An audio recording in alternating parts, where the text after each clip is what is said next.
Welcome to Story Time. Today's story ஒற்றுமையின்மைக்கான தண்டனை. ஒரு காலத்தில் ஒரு கிராமத்தில் 3 காளைகள் வாழ்ந்து வந்தன. அவர்கள் அனைவரும் நெருங்கிய நண்பர்கள் மற்றும் காட்டில் ஒன்றாக சுற்றித் திரிவார்கள். அவர்கள் மூவரும் ஒருவரை ஒருவர் நன்றாக கவனித்துக் கொள்வார்கள். காட்டில் உள்ள அனைத்து விலங்குகளும் அவற்றின் ஒற்றுமையால் அவர்களுக்கு அஞ்சும். காட்டில் ஒரு சிங்கம் வாழ்ந்து வந்தது. சிங்கம் பலகீனமான விலங்குகளை தன் உணவிற்காக அடிக்கடி தாக்கும். இந்த கொழுத்த மற்றும் சதைப்பற்றுள்ள காளைகளை பார்க்கும் போதெல்லாம் சிங்கம் பசியால் வாயில் தண்ணீர் நிரம்பியது. சிங்கமும் இந்த காளைகளை 2 முறை தாக்க முயன்றது. ஆனால் வெற்றி பெற முடியவில்லை. இறுதியில் சிங்கம் 3 காளைகளுக்குள் மிகுந்த ஒற்றுமையை கொண்டிருப்பதை உணர்ந்து கொண்டது. மேலும் இந்த காளைகளை வேட்டையாடுவது சிங்கத்திற்கு அவ்வளவு எளிதானது அல்ல. நரி காட்டில் ஒரு புத்திசாலி விலங்கு என்று அறியப்பட்டது. எனவே காளைகளை வேட்டையாடுவதற்கு நரியிடம் ஏதாவது யோசனை சொல்ல வேண்டும் என்று சிங்கம் நினைத்தது. சிங்கம் பின்னர் நரியை தேட ஆரம்பித்தது. இறுதியாக சிறிது நேரம் கழித்து அவளை கண்டுபிடித்தது. சிங்கம் நரியிடம் முழு பிரச்சனையையும் சொன்னபோது அவள் பதிலளித்தாள், அரசே, இது ஒன்றும் பெரிய பிரச்சனை இல்லை. 3 காளைகளை வேட்டையாடுவதில் நான் உங்களுக்கு உதவ முடியும். ஆனால் நீங்கள் காளைகளை வேட்டையாடும் போது அவை ஒவ்வொன்றிலிருந்தும் எனக்கு விருப்பமான இறைச்சி துண்டுகளை எடுத்துக்கொள்வேன். சிங்கம் பதிலளித்தது, உங்கள் நிபந்தனையுடன் நான் உடன்படுகிறேன். ஆனால் இப்போது நீங்கள் இந்த காளைகளை விரைவாக வேட்டையாட திட்டமிட்டுள்ளீர்கள். நரி சிங்கத்தை சில நாட்கள் காத்திருக்க சொன்னது.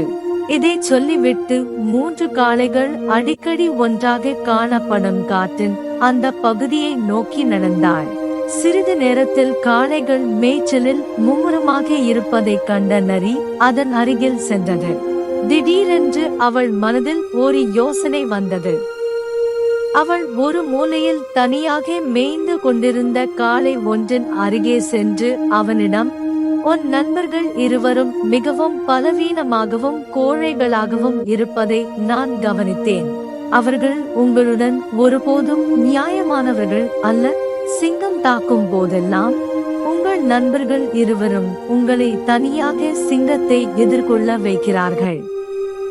சிங்கம் உன்னை கொல்ல வேண்டும் என்று அவர்கள் விரும்புகிறார்கள்.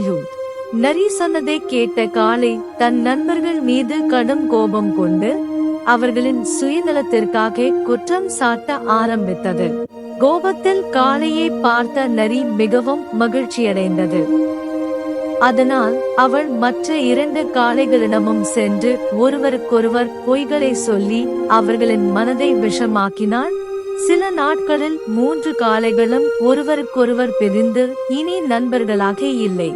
நரி தனது தந்திரம் பலனளித்தது மற்றும் காளைகள் இனி ஒன்றுபடவில்லை என்று உறுதியாக உணர்ந்த போது அவள் சிங்கத்திடம் சென்று, அரசே, நான் 3 காளைகளையும் பிரித்து விட்டேன். அவை ஒன்றுக்கொன்று நட்பு இல்லை. எனவே இப்போது நீங்கள் செய்யலாம். அவை ஒவ்வொன்றையும் மிக எளிதாக வேட்டையாடுகின்றன. நரி சொன்னதை கேட்டு சிங்கம் மிகவும் மகிழ்ச்சியடைந்தது.